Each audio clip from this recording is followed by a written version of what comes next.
오늘의 첫 번째 주도 섹터 열어보시죠. 오늘은요, 의료 미용기계 같이 한번 살펴볼 텐데요. 다양한 모멘텀들 좀 받고 가는 것 같습니다. 글로벌 경쟁 무대가 조금 더 커진다라는 그런 질문을 좀 드려보면서요. 이쪽 섹터는 어떻게 보고 계실까요? 우선 여러 가지 부분에 있어서 지금 시장 상황에 대한 좀 리스크가 좀 많이 좀 피해 있는 상황인데 우선 리스크가 피해 있는 부분은 뭐 관세에 대한 영향도 좀 제한적이고 그리고 이제 의료기기 쪽에서의 기업들이 평균적으로 코로나를 전후로 봤을 때도 이 영업이익률이 대폭 지금 상승을 지금 현재 한 상황인데요. 대부분의 이 의료기기 기업들이 영업이익률 50% 내외로 유지를 하고 있는데 뭐 일반적인 제조업체들이 영업이익률 50% 거의 꿈의 숫자거든요.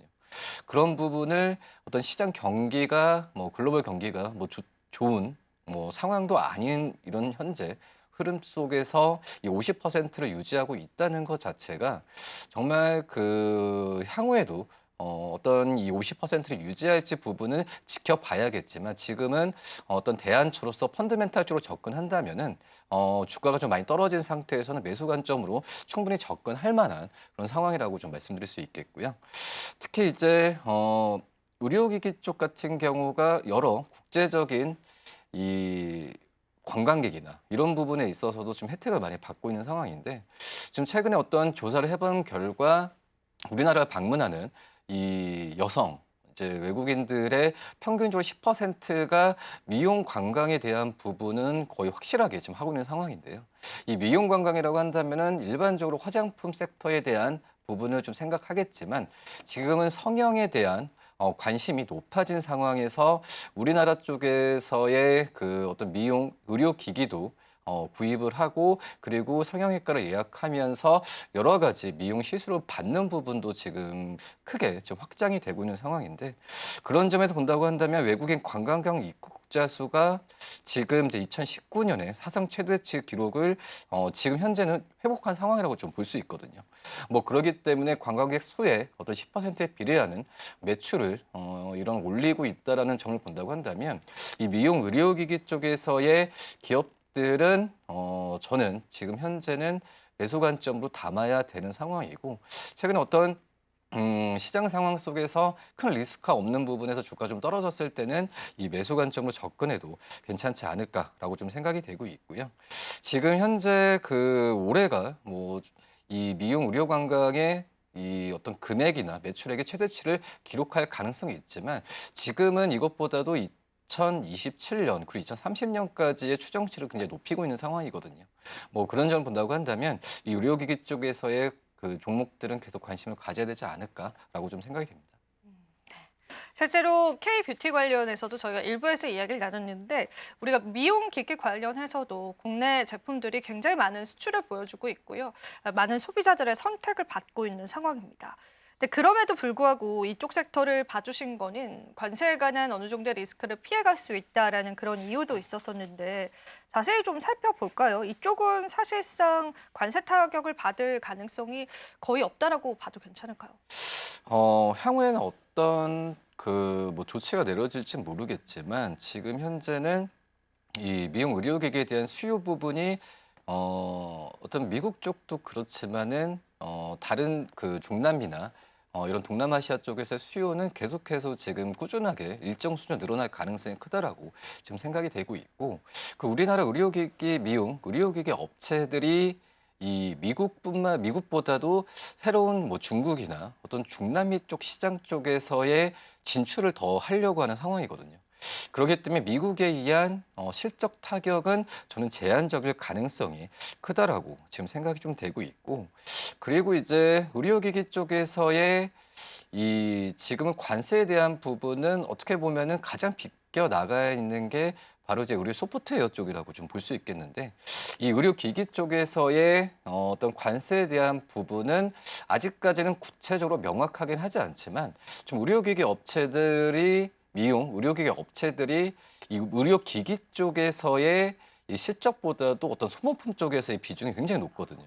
뭐 그러기 때문에 이 관세에 대한 영향을 의료기기 쪽으로 한정한다면은 뭐 불확실한 면은 있긴 하지만 이 소모품 쪽에서의 실적에 대한 기대감을 가진다고 한다면 소모품보다도 1차적으로 의료기기 쪽에서의 이 관세를 매길 가능성이 있는 상황에서는 저는 실적에 대한 이 영업이익률을 계속 높게 유지한다는 높게 좀 측정을 하는 부분은 계속 유효하지 않을까라고 좀 생각이 되고 있고 그리고 앞서서 이제 의료관광이라 말씀드렸는데 어떤 미국 쪽에서의 시술을 우리나라 의료기기를 쓰면서 시술을 받는 것보다도 또 이제 우리나라 쪽에서의 시술에 대한 비용적인 측면이 좀 더 적기 때문에 인바운드에 의한 이 실적에 대한 기대감은 또 이제 영업이익률을 계속 이렇게 지지하지 않을까라고 좀 생각이 되면서 관세에 대한 영향은 저는 크게 나올 가능성은 좀 적지 않을까라고 좀 판단이 됩니다. 오히려 소모품 관련한 기업들을 좀 주목해 보시는 것도 전략이 될 것 같습니다. 실제로 이제 많은 소비자들이 미용 기기를 구매를 하시면서 다양한 소모품들이 소모가 되거든요. 이런 부분에서 또 매출처가 굉장히 또 많이 잡힐 수 있다는 관점에서 보시면 좋을 것 같고요. 그렇다면은 부장님께서 혹시 좀 주목하고 있는 기업이 있는지 그 부분도 이야기를 들어보면 좋을 것 같은데요. 몇 개 많지는 않잖아요. 근데 그 중에서 또 그래도 주목하고 있는 기업들이 있으실까요? 저는 이제 그 피부 의료기기, 그러니까 미용 의료기 관련주들은 좀 바스켓으로 다 사도 괜찮지 정말로요? 않을까. 예. 뭐 클래시스도 그렇고 이 의료기기 쪽에서 탑이지만, 근데 이제 한층 더 나가면 보톡스 관련 기업들까지도 다 합쳐지면은 생각보다는 그 앵커님이 말씀하셨듯이 종목들이 많지는 않아요. 네. 예, 그런 점에서 본다고 한다면 물론 어떤 종목들마다의 어떤 부침이 좀 있을 가능성이 있기 때문에 저는 바스켓으로 좀 다 종목들을 좀 사는 게 낫지 않을까라고 좀 생각이 되고 있고 그리고 하지만 이제 그 안에서 본다고 한다면 그 각 섹터 안에서의 이 대장주가 항상 있거든요. 네.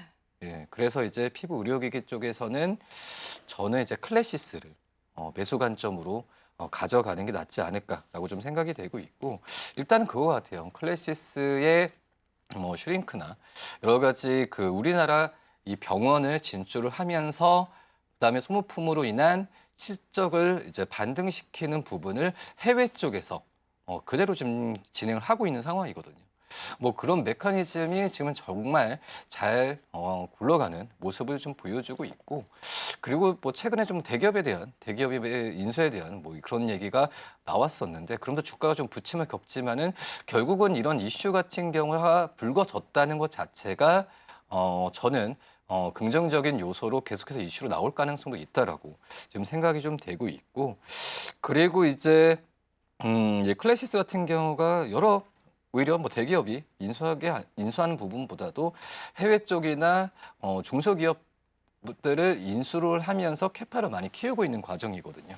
그런 부분을 본다고 한다면 역시 뭐 초음파, 고주파 또 이제 뭐 레이저 여러 가지 면에서 봤을 때는 이 피부 의료기기 쪽에서는 이 클래시스가 가장 좀 탑이지 않을까라고 좀 생각이 되고 있고 그 다음에 이제 뭐 보톡스 쪽에서는 이제 휴젤이나 뭐 파마 리서치 뭐 이런 기업들 같은 경우에도 이 연계 효과가 굉장히 좀 크기 때문에 저는 이런 종목들을 한꺼번에 좀 매수 관점으로 들어가도 나쁘지 않다라고 좀 생각이 됩니다.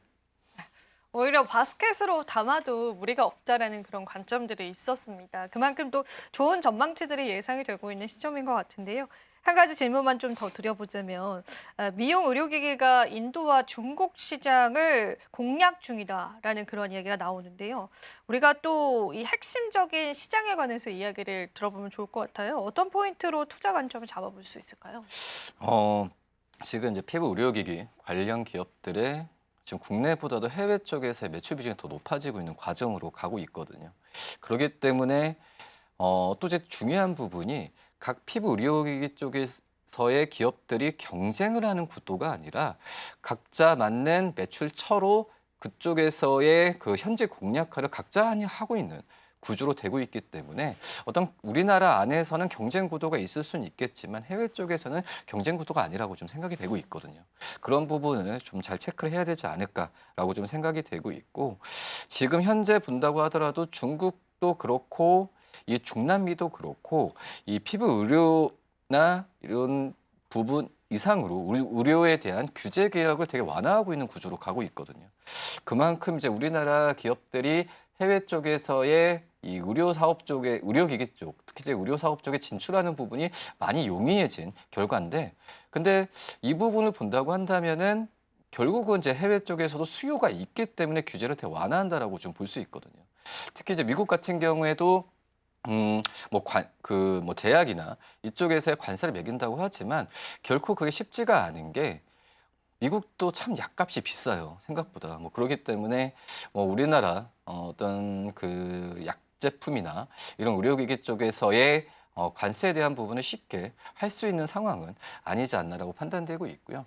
일단은 뭐 자동차나 이 반도체 쪽, 그러니까 미국으로 상대했을 때 우리나라가 흑자를 거두고 있는 이쪽에서의 먼저 이 관세에 대한 부분은 계속 얘기가 나오겠지만 이 부분이 1차적으로 된 이후에 그다음에 2, 3차로 뭐 제약 쪽이나 이런 약가에 대한 부분에 있어서 관세가 얘기가 나오지 않을까라고 좀 생각이 되고 있기 때문에 저는 이제 해외 쪽으로의 우리나라 기업들이 미국뿐만 아니라 이 해외 쪽으로 진출하는 부분은 굉장히 좀 용이해질 가능성이 더욱더 있지 않을까라고 좀 생각이 되고 있고, 그리고 이제 시장 내 영향력을 좀 키우는 부분 같은 경우에도 지금 뭐 점유율이나 여러 가지 면에서 본다고 한다면은 충분히 글로벌적인 경쟁력은 분명히 있다라고 좀 생각이 되고 있어요. 특히 이제 피부나 이 미용 쪽에서의 이 수요가 있는 해외 쪽에서의 그 주 타겟이 이제 20대, 30대라고 볼 수 있으면 프리미엄이나 이쪽에서 제품에 대한 부분을 가격을 어떤 이제 지갑을 여는 데 있어서 굉장히 아끼진 않거든요.